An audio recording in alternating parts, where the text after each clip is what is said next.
attitude na ano yung kailangan mong maging attitude sa negosyo to. So ituturo namin paano mag-invite, paano mag-handle ng discouragement, paano gawin ito at paano tayo kumita.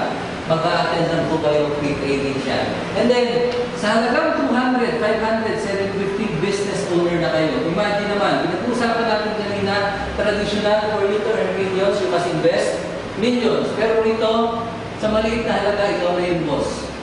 You can do this part-time, full-time, depende sa availability ng oras mo. Sabi ko nga kanina, di ba? Mula elementary hanggang college, hanggang magtrabaho tayo, puro yes ma'am, yes sir. Hindi naman kayo nagsawa, pero dito, boss na kayo. Ito lang ang scenario. Ang networking po, ganito, para namin kayo binibigyan ng blankong cheque. Magkano gusto nyo income, pagtrabahuhan nyo lang, hindi depende sa trabaho nyo, sa effort nyo, kung magkano yung kikitain mo. So, kailangan lang po natin trabahuin, sipagan nyo lang po para tayo kumita ng malaki. So, potential income natin, sa bronze package natin, pwede tayo kumita ng 25,000 per day. No? So, gusto ko ipakita sa inyo, anong meron dun sa ating silver package? Sa silver package po natin, of course, mas malaki yung ilalabas natin. Kunti lang naman, 1,500. Pero kapalit niyan, bibigyan namin kayo ng products na worth 1,500 din. Pero maganda rito, 30% na ngayon yung discounts mo. Kaya lang, ito maganda. Diba? Yung kanina, meron kang 2 rewards code. Ito maganda sa atin. Meron kang 3 rewards code dito. At hindi po siya sa 6-board matrix, dun sa ating 3-board matrix lang. Ibig sabihin, mas mabilis babalik yung pera mo. Kasi yung 3 rewards code niya, equivalent niyan, 1,500 din. So, binigyan ka na ng produkto, bumalik ulit agad sa'yo. After ilang gano'ng katagal? So, maybe 3 months or 4 months lang. Depende sa product movement. You have also the same benefits. Yung online business, the ATM, the free tradings, business owner. Pero ang potential income natin dito, pwede tayo kumita ng 75,000 per day. Ha? So, mas malaki po yung potential income. Pero ito maganda. Additional benefits, ating silver. Ito po. No? Meron tayong tinatawag na 10% royalty income. Kanino? Sa lahat ng directs mo. Ito maganda. Ito po scenario. Halimbawa na lang ako silver. Nagbayad ako ng 1.5. busy ko. Bakit hindi ko matrabaho yung negosyo?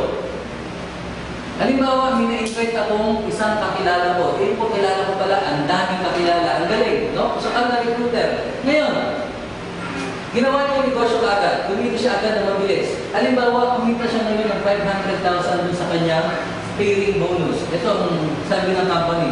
Meron kang 10% sa kinikita niya kahit wala ka pang ginagawa. Magkano kaya yung 500,000, 10%? So, that's 50,000. Okay po ba yun? No? Ibig sabihin, ang laking bagay po nito. So, sabi ko nga, kung meron ka rin ng 1.5 dito ka mag-start. Bakit? Meron ka pang profit sharing dito. Ang maganda sa profit sharing, ganito lang po yan. Habang lumalaki yung kumpanya, may kinikita ka rin. Kasi, shareholder ka ng company. Ang isang 500 pesos po, equivalent to 1 share. So, ibig sabihin, kung silver entry ka, meron ka ng 3 shares po galing sa company. So, tingnan niyo po.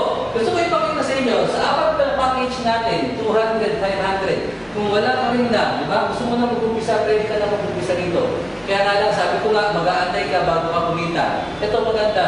Join the fast track income. Ano yun? Yung ating bronze at yung ating silver. Isipin nyo na lang po, ang bronze at silver, magkano difference ng entry? That's 750 pesos lang. Pero ang difference ng income, alam nyo, 25,000 versus 75,000, 50,000 per day ang difference ng income. So, kayo na po papili. Ano mas maganda? Bronze or silver? Diba? Of course, silver. No, ngayon pag-usapan natin, paano tayo kikita rito? Saan po yung mga ways of earning natin? Unang-una, so ways to earn.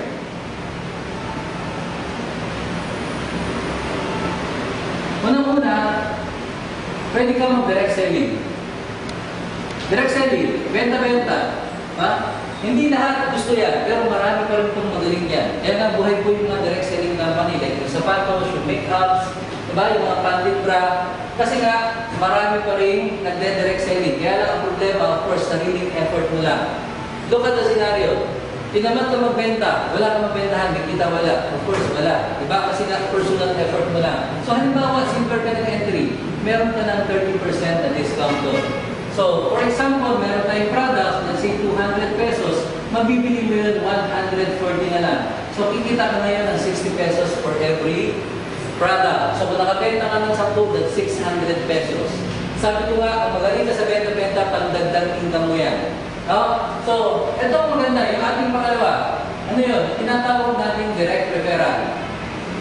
Ano itong direct referral? Ang sabi ng company, sa bawat mabibenta mong package, bibigyan ka namin ng 10% no. Let's say for example, silver. 1.5 yun, ibig sabihin meron kang 150 pesos. Anong gagawin ko dyan? Diba? Mag-aalok ba ako? Maglaloko ba ako ng package? Of course, hindi. Gawin ko lang kung ano lang din yung ginawa sa inyo. Diba? Inibita lang kayo. Same thing lang din. Dalhin mo yung kaibigan mo rito. Kami bahala magpaliwanag. Kami bahala mag-talk. Kami bahala mag-convince. Pag sumali yun, tao mo yun. Diba? Anong ginawa mo? Diba? Nag-imbita lang? Mahirap, madali. Of course, madali lang yun. Ituturo pa namin kung paano magagawin yung pag-invite. No? So, ang sistema po natin dito, tinatawag natin binary system. So, ibig sabihin, mag-i-start ka lang sa 2 tao mo lang. Ngayon, halimbawa, saan hindi? Meron kang left and right sales group rito. Sabi ng company, diba, mag-start ka lang sa 2 tao mo. Pero para mo makuha yung 2 tao mo, ang gawin mo lang, invite mo lang lahat ng case system mo sa buhay. And what is case system? Diba? Kakilala, kamag-anak, kapatid, katomics, away, kagalit, diba? Kalaguyo, kabit, lahat ng case. Pero unahan mo na kayo. Networking, numbers game mo tayo. Hindi lahat ng dadalhin mo rito, makukumbinsi mo. Hindi lahat ng dadalhin mo rito, diba, sasali sa'yo. So, invite mo lang, marami. Parang deck of cards lang din yan, diba? Ang deck of cards, 52 cards yan. Diba? Hindi naman kada bukas mo alas. Ang hinahanap kasi natin dyan yung alas natin. So, huwag na lang titigil. Kaya lang, ang problema po ng iba, nag-invite lang ng ilan-ilan lang. Diba? 1, 2, 3. Sumunod na araw, 4 na yung lumabas, kasama na siya, negative na rin. No, so, rito po, tuloy-tuloy lang po tayo. Let's say, for example, Sandy, diba? In-invite mo yung isang friend mo ngayon. Dinala mo rito, pinupo mo dyan. Kami bahala na to. Kami bahala ng business. Sumali ngayon, bumili ng product package. Let's say silver. Meron kang 150 pesos doon. Yung po yung tinatawag natin direct referral. No? So, paano mo po makukuha yan? Sa ATM mo, transfer mo lang, makukuha mo lang ang nababasan. Halimbawa, in-invite mo pa isang friend mo, Sandy. Meron po ulit 150 pesos doon. Ngayon, ito maganda. Sabi ng company, kung meron ka pang kakilala, no? Let's say si C, si D, gusto rin sumali sa'yo. Ang gagawin mo lang, itutulong mo na lang yan sa 2 tao na nag-join sa'yo. Bakit? Kasi wala ka ng ibang paglalagyan. So, ang sistema natin ganito. Halimbawa, si C, nag-join sa'yo, ilagay mo ngayon sa ilalim ni A or sa ilalim ni B. Depende sa'yo. Ang tawag natin doon, spillover. Ikaw nag-invite, ikaw nagtrabaho, pero itutulong mo kay A. Diba? Pero yung 150 sa'yo pa rin ibibigay. Bakit? Siyempre naman, effort mo yun. Tama? So meaning, kung in-invite mo ni si D, spill over mo ulit, meron ka ulit 150 pesos doon. Ang point ko ganito, nag-start ka lang sa 2 tao mo. Pero walang limit. Pwedeng 10, pwedeng 20, pwedeng 100. Mas mabilis, mas marami, mas okay yun. Mas kikita ka ng mabilis. So, pangatlo, meron tayong tinatawag dito na 1x1 cycle matrix. Ano itong cycle matrix? Meron tayong ulit po rito. Kung meron kang 1 left, 1 right, or 1:1, bibigyan ka ng company ng 100 pesos na bonus. Yung nga lang, dito, paramihan ng directs. Ano ibig sabihin? Let's say, for example, diba? Efren, dito, lahat tayo may ganitong structure sa system. Ha? Ang tawag natin dito, cycle structure. So, paano tayo kikita? Halimbawa na lang in-invite mo yung 2 friend mo. Si A, si B. Automatic ngayon, mag-join sila, ilalagay sila ng system, isa sa kaliwa, isa sa kanan. Diba? Ngayon, since meron kang 1 left, 1 right, bibigyan